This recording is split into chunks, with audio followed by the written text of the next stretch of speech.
यावर्षी 2016ला बाप्पा उत्सव हा कार्यक्रम राबवण्याचं एक विचार पुढे मंडळाच्या सर्वच कार्यकर्त्यांनी मांडला होता। त्या बाप्पा उत्सवामध्ये दोन विविध स्टेटच्या दोन वेगवेगळ्या स्टेटला एका ठिकाणी आणून एक वेगळं रिप्रेझेंटेशन करायचं काम आणि एक वेगळं रिप्रेझेंटेशन द्यायचा विचार आम्ही केला होता। केरळमध्ये साजरा केला जाणाऱ्या हिंदू धर्मातील एक मोठ्या उत्सवाला, एका मोठ्या सणाला, ओणम हा एक सण आहे, त्या सणाला एक वेगळं स्वरूप या ढोल पथकामधून लातूरकरांच्या समोर आणण्याचं काम आम्ही केलं होतं। रोल करणार कोण, आनंद करणार की मी करणार, ह्यामध्ये आमचं दोघांचं चालू होतं। तू कर, मी कर, मी कर, तू कर। मग फायनल डिसिजन असं झालं की कथकली मी होणार आणि वलालन जे आहे ते आनंद होणार। मग हे करताना जे मेकअपला वेळ लागला, जे काही ड्रेसिंग होते त्याला भरपूर वेळ लागला आणि त्याचं भरपूर वेट पण होतं। ते जे टोप होतं डोक्यावरती त्याचा जवळपास 10 ते 12 किलो वेट होता। तो जो ड्रेस होता त्याचा कमीत कमी नाही म्हटलं तरी 17-18 किलो त्याचं पण वेट, टोटल एक 20-25 समथिंग काहीतरी वेट होतं त्याचं। ब्रह्मोत्सव एक आहे जो तिरुपतीमध्ये साजरा केला जातो। या ब्रह्मोत्सव आणि ओणमला एकत्रीकरण करून बाप्पा उत्सव हा कार्यक्रम करण्याचं ठरवलं होतं। ह्या बाप्पा उत्सव करताना सगळ्यात महत्त्वाची गोष्ट होती म्हणजे मुलींची संख्या लक्षणीय वाढण्याची गरज यामध्ये होती। मुलींची संख्या वाढण्यासाठी आम्ही 100% महिला कार्यकारिणी दिली। 100% महिला कार्यकारिणी दिल्याचं कारण हे होतं, त्या स्त्री शक्तीमधून जो वेगळा विचार या गणेश उत्सवाला मिळणार होता, त्याचं एक पोषक वातावरण जे मिळणार होतं ह्या बाप्पा उत्सवाला, ते जास्त महत्त्वाचं होतं। आणि आम्हाला आयुक्तांनी सुद्धा त्या दाद दिली बाप्पा उत्सवाची, सगळ्यांना बोलून घेतलं आम्हाला, त्या आम्हाला शुभेच्छा दिल्या, खूप अभिनंदन केलं आमचं। असं वाटत होतं त्यांना की आम्ही तिरुपतीच्याच उत्सवात आहे काही, असं त्यांनी आम्हाला सांगितलं।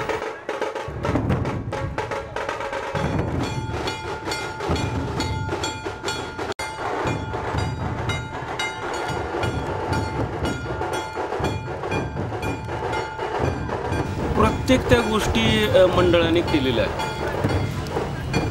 आज या बाप्पा उत्सवामध्ये 50 मुलींची संख्या जे ढोल वाजवण्यासाठी होती आणि 10 दिवस गणेश उत्सवामध्ये ज्या महिलांनी त्यांच्या विचारामधून नवीन कार्यक्रम घेऊन जो गणेश उत्सव राबवलेला आहे तो एक अद्भुत आहे। मुलांची वेशभूषा, मुलींची वेशभूषा, मुलांच्या वेशभूषेमध्ये पंचकंचम तो आम्ही तेलंगणावरून मागवला होता। मुलींच्या साड्या तामिळनाडूतल्या सेलमवरून मागवल्या होत्या। कृष्णा डिझायनर अंब्रेला असतात, ते ब्रह्मोत्सवामध्ये ठळक दिसणाऱ्या आहेत।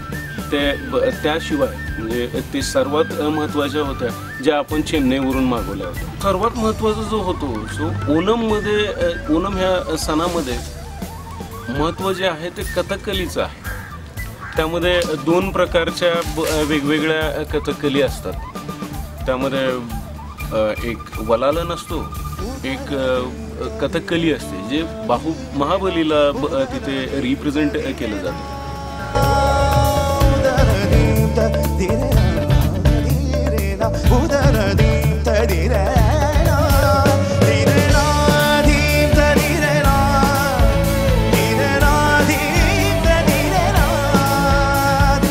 सगळं पाहत आहोत. एवढी सगळी तयारी झाली असताना एक निघायची वेळ आली. त्या क्षणाला निसर्गानं परत असं एक रुद्ररूप धारण केलं होतं की ते असा भयंकर असा मोठा पाऊस पडत असताना सगळेजण असं वट्ट्यावरती वगैरे थांबलेलं सगळं केलेलं. आणि आनंदच्या डोळ्यात जे अश्रू मी पाहिल्यानंतर मला ते अनावर झालं नाही. आणि कुठंतरी मनात असं वाटायला लागलं की आता काय होतंय.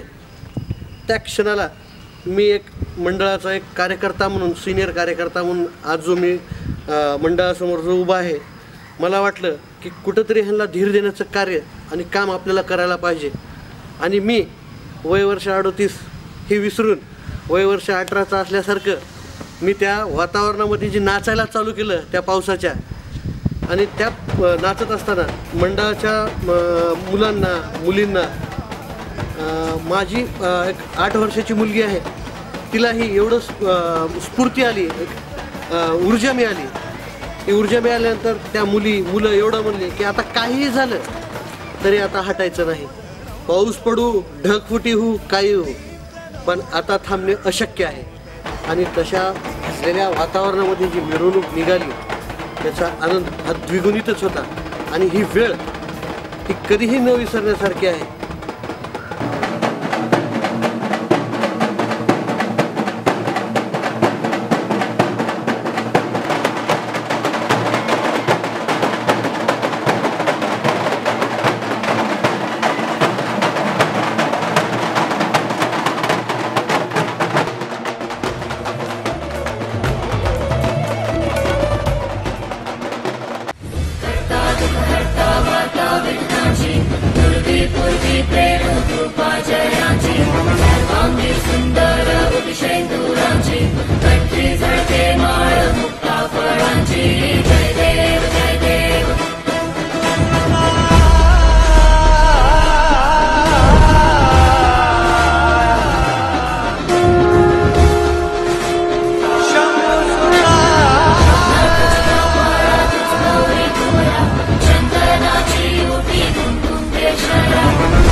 श्री मंगलमूर्ति दर्शन मात्रे मन कामना पूर्ति.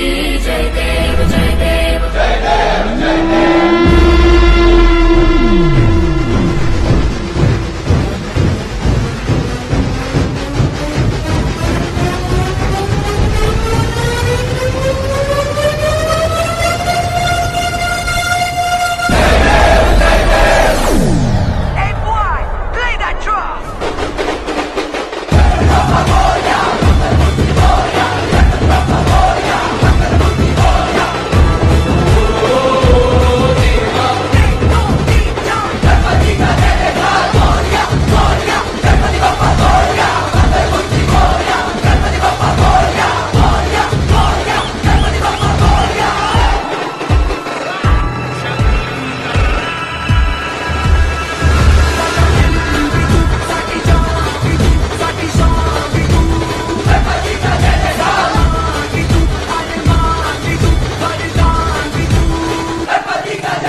सहज केला.